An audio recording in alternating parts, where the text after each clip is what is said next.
The grounding idea of social penetration theory is that when people reveal more about their personality, their connection with others strengthens. This deepening of relationships is pronounced by increased vulnerability and mutual self-disclosure. The theory outlines different layers of personality, the first being surface level, where basic information such as name, job, or hobbies is revealed. Then intermediate level, where things such as preferences, opinions, and beliefs are shared. And finally, the deep level, where people express their core values, deep fears, and intimate feelings with one another. Both the breadth and depth of social penetration theory are important. The depth is represented by the degree of intimacy, and the breadth is the amount of topics one is willing to talk about in each of the surface, intermediate, and deeper levels.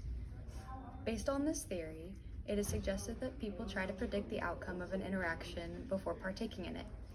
Individuals will weigh out the perceived rewards of the interaction minus the costs. In this theory, the idea of alternative outcomes is also explored. In relationships, individuals create comparison levels. This is a standard held in social interactions in order to achieve relational satisfaction. There's also comparison level alternatives present, which is when an individual analyzes if there is a better relational outcome in another relationship for a particular instance. Individuals will compare the outcome, comparison level, and comparison level alternative against one another to determine the best result for themselves in social interactions. This study investigates how passive participation in online support groups, specifically viewing posts without contributing, impacts participants' health, behavior, intentions, and perceived similarity.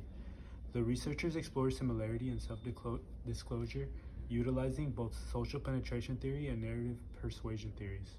Social penetration theory argues that self-disclosure develops relationships and categorizes these relationships into different levels, with more personal disclosures leading to deeper interpersonal connections. The researchers apply this theory to online support groups, claiming that personal self-disclosures posted online, specifically emotional ones, enhance perceived similarities between viewers and posters. Furthermore, by sharing relatable health conditions such as being overweight, engagement is greatly enhanced. Narrative persuasion theory proposes the notion that stories that are relatable create identity. This allows the individuals engaging in these posts to perceive positive messages as personally relevant, which can increase the feeling of support. Based on this, the researchers propose the following hypotheses. The first one being viewers' perceived similarity to the poster will be the highest when the post contains emotional disclosure, followed by cognitive disclosure, followed by factual disclosure. Hypothesis 2 states that the viewer's perceived similarity to the poster will be higher when the viewer's health status is similar to the poster's health status than when the health status is dissimilar. The third one is health status similarity moderates the relationship between self-disclosure levels and perceived similarity, such that when the viewer's health status is similar to the poster's health status, the incremental effects of self-disclosure levels will be stronger than when the health status is dissimilar.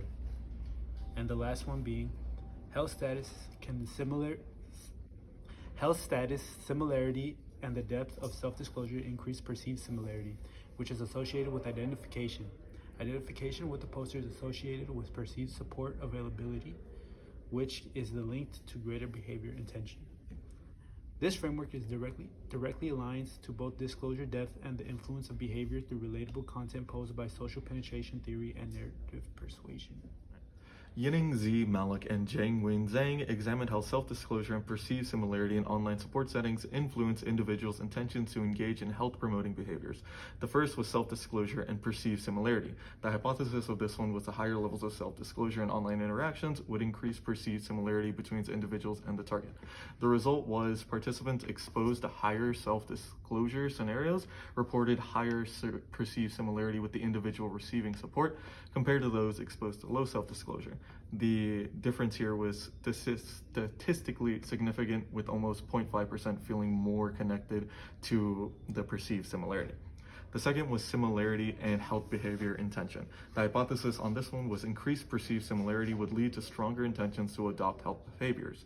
The result of this, the data supported the hypothesis. Participants who received greater similarity with the person receiving support were more likely to report higher intentions to engage in health behaviors, e.g. exercise and diet improvement.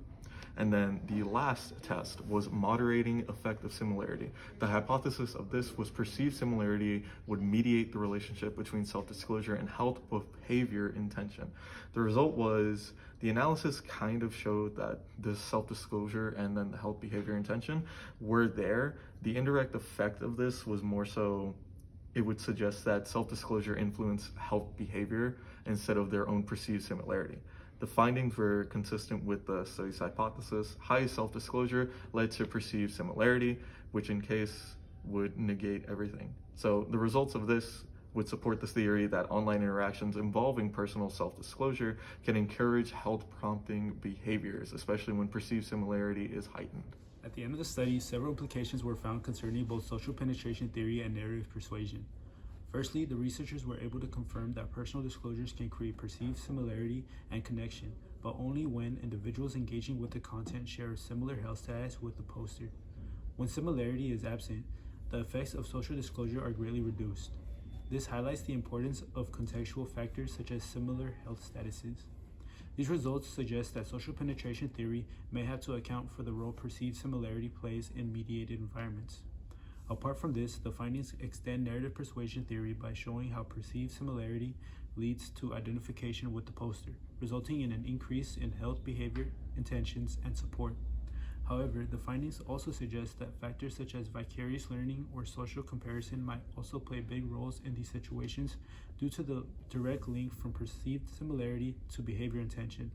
All in all, the end results seem to back up the key arguments of the theories, but also suggest that further adaptation to online communication may be needed.